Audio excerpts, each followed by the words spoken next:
drainage issues on James Island to infrastructure to traffic issues in the town. Those are some of the issues that James Island Councilman Dan Boles is working on. I talk one-on-one with the councilman for this edition of Quintin's Close-Ups. And if you haven't already, subscribe to my YouTube channel and like Quintin's Close-Ups on Facebook. James Island Councilman Dan Boles, welcome back to Quintin's Close-Ups. Thanks for having me, Quintin. I appreciate it greatly. Needless to say, you are really a re-elected new member of this James Island Town Council. And of course, you are the chair of the Drainage Committee out there. So tell me, what's new, what's now on the town of James Island? Man, that's a really big question. I have also switched over to head the Neighborhood Council Association, which is sometimes called the Public Safety Committee, right. Which is a great way of connecting with the neighborhoods. We have 2 or 3 representatives. We strive to have 2 or 3 representatives per neighborhood come to a monthly meeting so that we're able to deliver news from the town directly to the neighborhoods and get things back from them. Our public safety has been doing a phenomenal job, per usual. I mean, that's nothing new, but they've really been doing a great job of community engagement and keeping everybody safe and informed. To your point about drainage issues, we had some contracting work done that basically moved one drainage problem to another area and have been kind of grappling with that. That's over off Ocean View area. Hoping to have that solved for those folks very soon. And there's the town market's back up and running. The first Fridays of the month's really great. I could go on and on. I should probably cut myself off. No, it's all good. It's all good. So let me go back to the drainage issue. Obviously, you said that drainage problem went from one area to the next. So how much is that costing the town of James Island right now?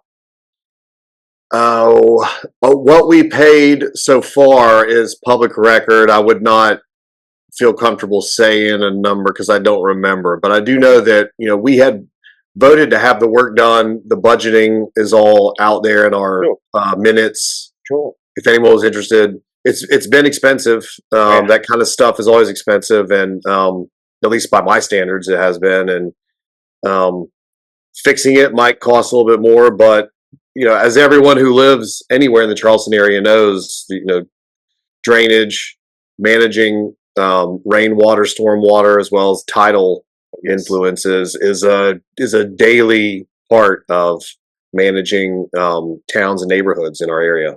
Wow. So obviously you talk about that money for this particular drainage issue has already been budgeted. So have an RFP been sent out to get that work started? The request for bids went out related to the work that was done, and again, this is that.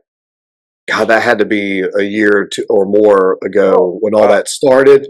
It's over off Fort Johnson Road, right by the firehouse, and between Stone Post Road and Ocean View Road. Cool. And there was some work done there. And now, if your question is, have we put out requests for bids to remediate? I don't know that we've gotten that far into it yet. I think we're still trying to work with the folks who did to see if they can fix it themselves, right? We got to give them a chance to fix it. And so that's kind of where we are right now. Wow. So overall, Councilman, when it comes to stormwater, that is drainage, and of course those tidal issues that you all are having on the island, what exactly is that plan right now for that? Well, we have a comprehensive drainage plan, and there's meetings sporadically throughout the year on that. If I will answer your question, but preface it by saying this is my personal take. I'm not speaking on behalf of town, or when I say this, we're composed of a lot of neighborhoods, right? And they were built they were built independently of each other. So very often what we have is a particular neighborhood might have ditches and drainage infrastructure for itself, but then getting the water out of that neighborhood into the marsh or into the Clark Sound, for example, or wherever, it might have to cross through another neighborhood that was built at a different time that has its own drainage. And so we have these little kind of sub basins, in my mind, that are not fully working across each other, right? So that the result is that there are some areas that drain better than others right now. There's many areas where ditches have either been they've just naturally filled in over time, or a property owner filled it in so that they could have a flat yard go into the street and have extra parking, for example. Um, Things like that are causing there's like these little individual pieces that can be fixed, while at the same time keeping in mind how do those little fixes work together across the entire town and across these neighborhoods to keep everyone as dry as possible. That's been my observations about the challenges that we face with that. And then so there's just those characteristics of the neighborhoods, coupled with we have hurricanes and we have flood events. It just adds to the challenges, I guess I would say. So, okay, let me ask you this then, Councilman. What drainages are the most, concerning to you all right now versus the ones that are not? Well, the Ocean View project is a hot ticket item right now. Everyone's very aware and on that one, and I can tell you that there are some neighborhoods that historically retain water more than other neighborhoods during a hurricane or a flood event. But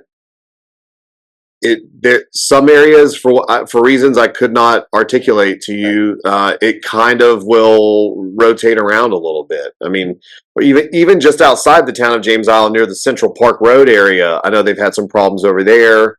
We're kind of limited with what we can do outside of our areas, but I know those guys have had historically had problems with drainage whenever there's a flood event. Wow. Oh, you know what? You brought up a good point to me when you talk about obviously those unincorporated areas. So, are there any people trying to move from those unincorporated areas to the town of James Island per se? I think there are people who are interested in it. It's not a very fluid, easy process. I think if you wanted to annex into the town,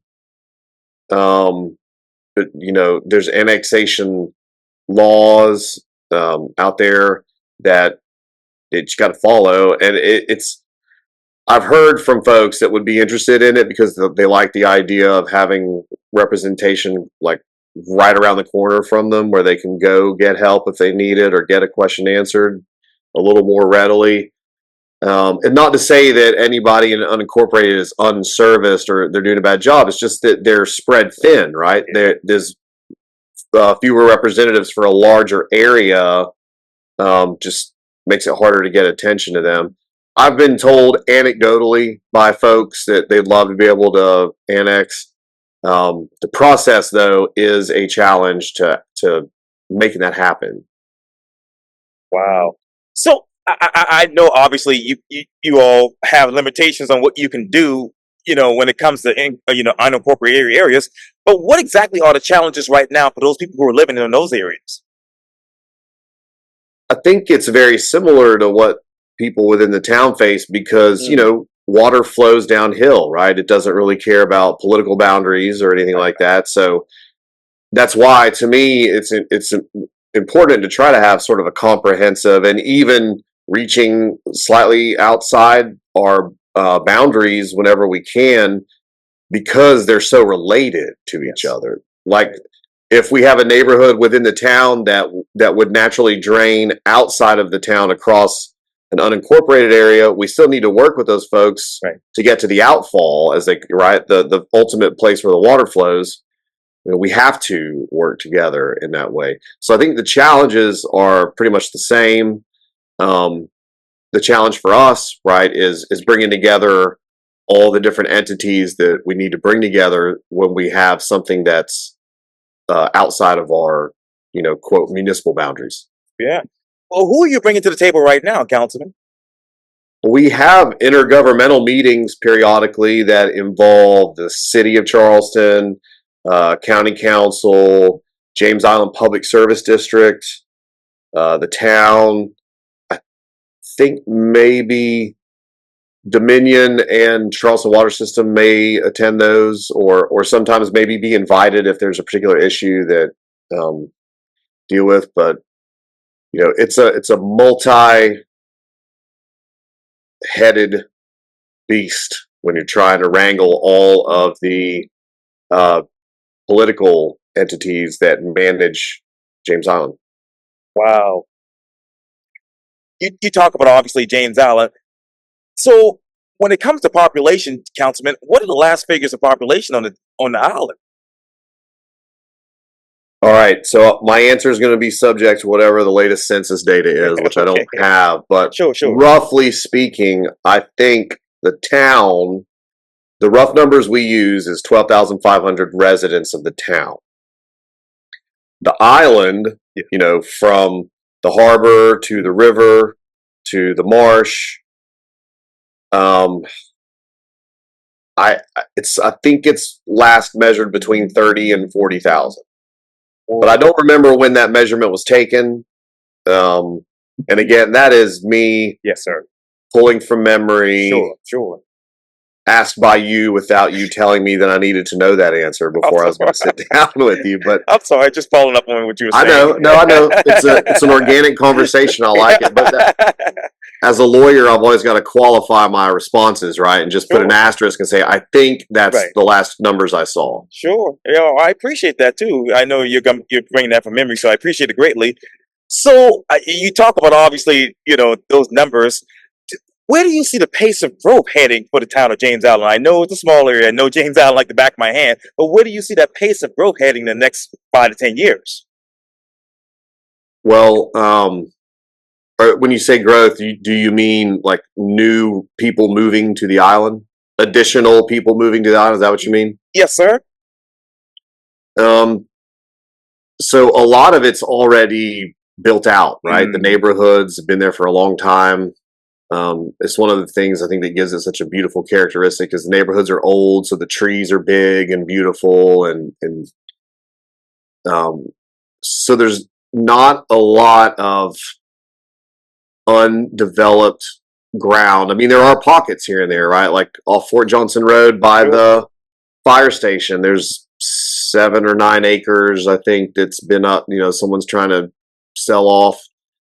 There are a few little pockets here and there that could probably have some single family homes put on them, but it's nowhere near what you see when you go out to like Johns Island or Ravenel, or out when you get further out in the county, where there are larger stretches that could be built.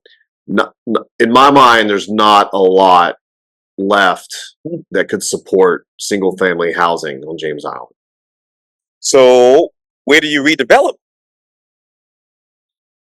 Honestly, there's a lot of turnover. I say a lot. There is turnover for existing housing. Yes, but that's about it. I would like to see improvements in our drainage. I know, and when I say drainage, not just the ditches, but like our septic system, right? The town has allocated a lot of money to pay for residents to get off septic tanks and tie into the sewer. But those sewer pipes, a lot of them were put there when there were fewer people using them than there are now. I'd like to see the power lines put underground. I mean, I think that would be a huge improvement to public safety to have, especially during hurricane times, to have power put underground. I don't think there's a lot of development of single family housing left for James. And I think our greatest achievement could be to turn inward and modernize what's in place for the people who live there now and improve livability for the people who are there now. Where exactly can you modernize on the island? Well, there's not a lot that we alone could do, right? So when I say power lines, for example, that requires the help and cooperation of the power company. They have a cost matching program, but the challenges we face is so far when we did kind of talk with them about undergrounding some short stretches, they wanted to move the existing power easement, so the power lines run behind all these houses in this one stretch. They want to put it on the street, and that eats it, and then put these big boxes up there, and that eats into people's front yards. And most of the residents really didn't, and I agree with this, we didn't really understand why would we not just take them straight down where they are and put them underground where they already are. That's just, and I don't have an answer for that. You know, that's an ongoing conversation. If we were able to help modernize the sewage, infrastructure, we would have to work with the public service district because that's mostly theirs, or some of it's Charleston water system, right? It's not municipal owned or managed, but it affects our residents. Sure. So we would have to, again, have like cooperation across, government lines to get things like that done. And I hate to keep going deeper and deeper in with all of these follow-up questions, but got to do my job as a journalist, Councilman. But let me ask you this: where exactly can power lines go underneath on the town on the island? I should say. Yeah. So when we started that conversation, back then it was SEE&G, and they had come up with a map showing where the highest number of outages were occurring, like what stretches of power lines were the culprits most often, right? And so we have behind Foxcroft Road, okay, it goes from about Fort Johnson Road to Godber. There's I think it's like 0.7 of a mile strip or something, and that accounts for the largest percentage of power outages. I guess there's a lot of other neighborhoods that tie into that. That stretch supplies power to a lot of other neighborhoods. So fixing that little stretch would solve a lot of the outages that we've had so far. And so that's where we started our efforts, because that was going to be the shortest, most impactful stretch that we could. And that's where the power lines run behind all the backyards right there. And then the power company wanted to move it to the street for accessibility, I think is what they told us. And then the second highest is a stretch down Fort Johnson Road towards the DNR facilities out that way, which also, as you know, has beautiful grand trees, and putting the power lines underground not only would double as a public safety measure, but also you wouldn't have to cut trees over there anymore. Wouldn't have to trim them, and that's a yearly struggle, is the tree trimming that happens around power lines. So I know you don't work for Dominion Energy, and you're only speaking on behalf of the town of James Island, but where else can trees be trimmed without being cut on the island? I'm not sure I understand your question. Where else besides James Island are trees? Yeah, Is that what you mean? where on the island can trees be trimmed instead of being just cut down altogether? Most of the, if not all of the trimming is around the power lines. I think occasionally we've had some issues with trees that had grown into drainage ditches and things like that, but pretty much all of the pruning and trimming that at least the town gets calls about are related to power line trimming, which they have to do to keep. I mean, you don't want the tree branches laying on the power lines because that can cause the outages that we're talking about. So it's just kind of another reason that if we bore them underground, that'll no longer be a problem. And again, I know you don't work for Dominion Energy, Councilman, but where do you see this timeline heading for you and the folks on the island? I don't know. It's just kind of an ongoing discussion that we're having with them. Yes, sir. I hope that it happens, because like I said, I kind of view modernizing our power grid and modernizing our septic grid as two of the most impactful things that could happen on James Island as well as the greater Charleston area. I know there's other areas that probably are wrestling with the same thing that we have. I fear sometimes it seems like a huge project, and I think maybe it can, if it were broken down in simple components, it really is not that complicated to fix it. It just takes the willingness, to do it and to stay the course. Now, when you talk about obviously those power lines being underground, and obviously that's an idea that you and other residents want, do you? How about Folly Road? I think it'd be great to get all, if or as many as we can, put underground. Not only is it great to keep them away from the trees and the hazards, but the metal Oh yes. that runs in the power lines themselves is really old in some cases. I mean, we're benefiting from infrastructure, that was installed in many cases in the 60s and 70s. It's 70 years old now, some of it. So 60 years old, let's say. We need to modernize it. Folly Road does have some transmission, and my vocabulary might be wrong on this, but the higher power lines that take it from production to distribution. So I think those are the transmission lines. Right. Can't go underground because they're so high voltage and they're bigger. Like if you picture, by the county park, going down North Shore Road, there's a stretch right there that's got high power lines. I don't think that they ever put those underground, but also those are really high up in those metal towers. They're not having the problems that are causing the power outages that we're talking about either. Wow. As far as I know. I mean, yes, of course, yes, sir. Dominion's got data that says otherwise. I would defer to them, but I'm pretty sure that's the answer. And you talk about obviously, the power grid and some of these other things are kind of antiquated in some people's mind. How old is your sewer grid? From FOIA requests I sent a long time ago, I know that we have, in some instances, clay pipes that are handling sewage. Some of them are new. We have new. You can see the pump stations when you drive down Harborview Road. I mean, yes. Some of that's new, but a lot of it is a lot of the new.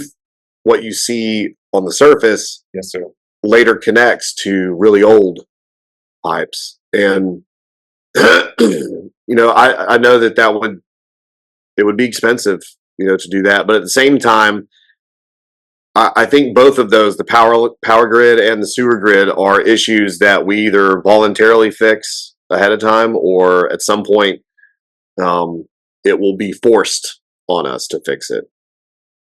What else will be forced on you all to fix as far as infrastructure on the town, on James Island?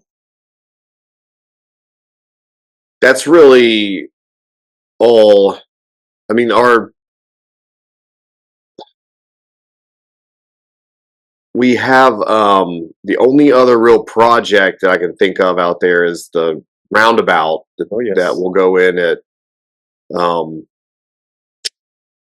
Dills Bluff and Fort Johnson Road, which is, that's a fairly dangerous intersection statistically. I think there's wrecks there and things like that. So that's being taken care of, but nothing else, with the exception of the surface water drainage, which we talked about. Right. What can I think of would be something that if we don't get ahead of it, it's just going to demand a solution. I think the power grid and the sewage grid are, we can do it now, or we can do it later after there's failures.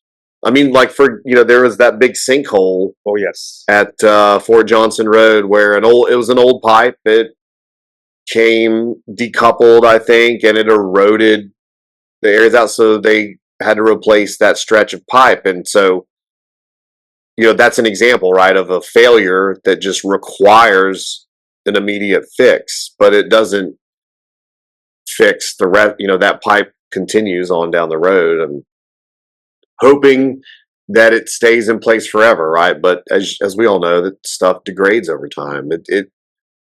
It's now I feel like I'm droning on here, but Oh, no, you're to fine. answer your question, I really think it's just the power grids and the sewage that we could really benefit to get ahead of now Now, while everybody's thinking about it. and three more questions for you, Councilman, while I have Sure. you. So I know all of this is clearly expensive. So how much money or resources do you need to get this fixed right now versus later? A lot would be the easy answer to that question. I think the power line project that we had attempted down Foxcroft Road was a little over $1 million, and that was going to be split between town and the power company. Sure. I have no idea what a sewage grid update would cost, but I have to believe it would be quite expensive and time consuming. Yeah. Just like building the dams back in the 30s and 40s, and the power grid that was put in back then was very expensive and time consuming. But I mean, that's what supports our power grid now. Yes, sir. And with that sewer grid the issue, obviously, Councilman, do you know how many people have obviously signed on to get sewer? I guess I'm probably not articulating this right, but signed on to get sewer from the town. Yeah, so they technically get it from the PSD. Oh yeah. But the town had allocated money to help people pay for connecting to the sewer. Yeah. And there is a number. We get periodic updates from our public service head. It's been something they've been chipping away at. The exact numbers I couldn't tell you what it is, but that information is available, and we do usually get at our monthly meetings. We usually get updated on if there's been any progress that way. And you obviously talked about Dills Bluff and Fort Johnson Road, where obviously that's a dangerous intersection. So when it comes to issues like that, as far as traffic accidents, etc., where else do you want to see roundabouts on the island? That's a tricky question, and I think I should correct myself. It's Camp Road. Oh yeah. Johnson Road, Dills Bluff. A little bit further down, there's Dills Bluff where they have the. It also runs in the road. Camp and Fort Johnson Road. There were some talks about doing it at Secessionville and Fort Johnson Roads, another intersection. But there's again everything's built out. There's not a lot of space, right? These roads, we're coming back and retroactively fixing something instead of it having been put there when the road was created. So I'm not aware of anywhere else that could even support a traffic circle. If the need were there, the space might not be there, right? Yes, sir. I understand that, and unfortunately, I have to run off to work. But I really want to get you back on Quintin's close-ups if I can in the future, so we can talk more in depth about these issues that you just mentioned. But for now, James Allen, Councilman Dan Boles, thank you so much for your time, and again, welcome back to Quintin's close-ups. Thanks, Quintin. Always good to see you. Likewise.